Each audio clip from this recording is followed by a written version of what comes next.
তো welcome back to my channel সোমাকে দুনিয়া। আমি সবাইকে স্বাগত জানাচ্ছি। আমি সোমা, আমি খুব ভালো আছি, আশা করছি তোমরা সবাই ভালো আছো। তো ক্যামেরাটা আছে কেমন লাগছে, যেমন পেঁচে পেঁচে লাগছে কেমনটা বুঝতে পারছি না। তো যাই হোক, আজকে না ব্লগটা শুরু করছি। চুলটা কেমন হয়ে গেছে অবস্থা দেখো, কেমন একটা হয়ে গেছে। তো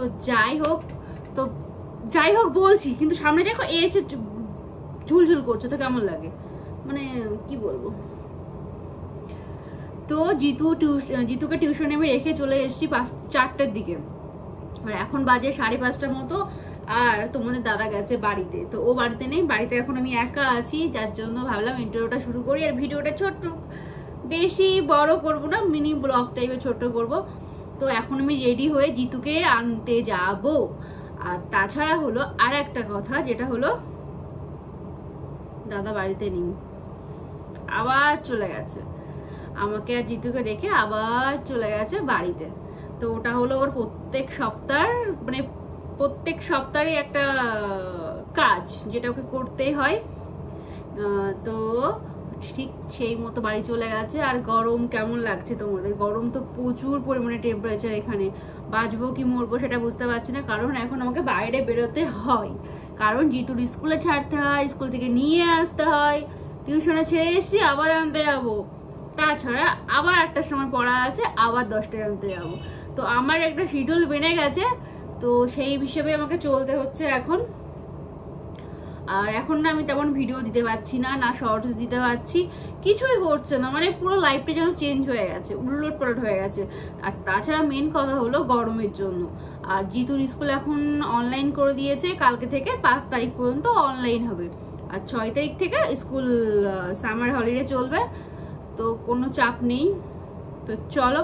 ও তাছাড়া আর আমি একটা ড্রেস নিয়েছিলাম অনলাইন থেকে, যেটা তোমাদের সাথে আমি অবশ্যই শেয়ার করি। বলতে বলতে না ফোনটা স্টোরেজ এত ফুল হয়ে যায় যে বলার মতো না। তো যেটা বলছিলাম যে আমি একটা অনলাইন, ওটাকে কি বলে, জ্যাকেট সিস্টেম কি জামা বলে ওগুলো, ভুলে গেছি, মনে নেই। তো যাই হোক, মনেই করতে পারছি না কি বলে মনে পড়ছে না। তো সেই জ্যাকেট টাইপের ওই জামাগুলো নিয়েছি, বাট দেখতে অসম। তো অনলাইন নেওয়া হয়েছে, আর প্রাইসও খুবই কম আছে, তেমন বেশি নেই, আর এটা দেখতে খুবই সুন্দর। তো আমি আমার থাম্বনেলে একটা পিক শেয়ার করবো তোমাদেরকে, অবশ্যই দেখার জন্য। আর ড্রেসটা কেমন হয়েছে তোমরা অবশ্যই আমাকে বলবে। আর তাছাড়া আমি কিছুদিন বলা ভুল, কথা তুতলে যায়, শুধু উল্টো পাল্টা বকি আমি, মানে একদম ভাট বকি আমি, যেটাকে ফালতু বকা বলে। তো পরশুদিন আমি, জিতু আর তোমাদের দাদা গেছিলাম আনন্দপুরীর মাঠে, মানে ঘুরতে গেছিলাম, জাস্ট ভালো লাগছিল না যার জন্য। তো ওখানে গিয়ে কি কি করেছি আর কি কি খেয়েছি সেটা তোমাদের সাথে এই ব্লগে শেয়ার করব। ওকে, তো চলো ব্লগটা দেখতে থাকো, মিস করবে না। তো আমি ওকে এই যে সেই যে গাধাটাকে নিয়ে আমি চলে যাই, গাধাটাকে দেখছি, বাট গাধাটা যে তোমার কিছু বলা পড়ে যাবো তো।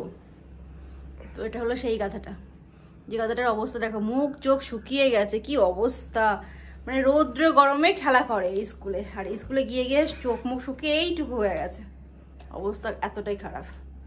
তো একটা জায়গা থেকে টিউশন নিয়ে এলাম, তো আর এক জায়গায় আবার টিউশন আছে, বাট এখন না রাত্রে। তো চলো আজকে দিনটা কি করতে থাকে তোমাদের সাথে অবশ্যই শেয়ার করবো। খুব বড় একটা জায়গা খাও। তো আজকে অনেকদিনের ইচ্ছা ছিল, মানে দূর থেকে দেখতে পাচ্ছিস আমাকে, তোমার ক্যামেরাম্যান আমার কথা শুনে না। তো অনেকদিন থেকে ইচ্ছা ছিল ডিটক্সের জলটা রেডি করবো। তো আজকে ফাইনালি আমি বানিয়েছি ডিটক্সের এই জলটা। দেখো জলটাকে দেখো। তো এই জলটা সবাই কম বেশি সবাই জানো, তো বলার কিছুই নেই। তো এখন গরমের জন্য এটা তো পারফেক্ট আছে জল হিসাবে। তো এটা আমি ফ্রিজ থেকে বার করে নিয়ে এসেছি এখনই। তো এখন দেখছি খাবার উপযুক্ত হয়ে গেছে। আর জিতুকে দিয়েছিলাম, বাট জিতু খেতে পারিনি, কারণ তিতো লাগছে।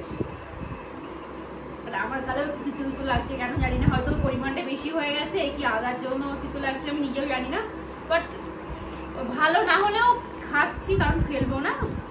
এতে যেগুলো জিনিস দেওয়া আছে সবকটাই ভালো জিনিস, সেই জন্য মানে স্বাস্থ্যের পক্ষে খারাপ তো নয়, যার জন্য আমি খেতে হলো। চলো আমি এটা খেয়ে নিই, আবার জিতুকে নিয়ে টিউশনে বেরোতে হবে আমাকে। তো এটা হলো সেই ড্রেসটা, যে ড্রেসটা আমি নিয়েছি অনলাইন থেকে, মানে টপ জিন্স, এটা ওটার উপরে ওয়্যার করার জন্য। তো ওটা তো তোমাদেরকে দেখিয়েছি, বাট ওটা আমি ফটো তোলার জন্য জিতুকে বলেছিলাম, জিতু ভিডিও বানিয়ে দিয়েছে। আর এটা ছিল বাবা আর ছেলের মধ্যে মারপিট চলছে, কারণ ছেলে বলছে চলো আমাকে ঘুরতে নিয়ে চলো, বাবা বলছে না আমাকে ঘুমাতে দে। তো অ্যাট লাস্ট ও রাজি হয়ে গেছিলো যাওয়ার জন্য, তো আমরা বেরিয়ে পড়েছি স্কুটিতে করে। তো ওখানে গিয়ে প্রথমেই আমরা খেয়েছিলাম কুলফি, মানে কুলফি বলে বোধহয় ওটাকে, বাট জানি না।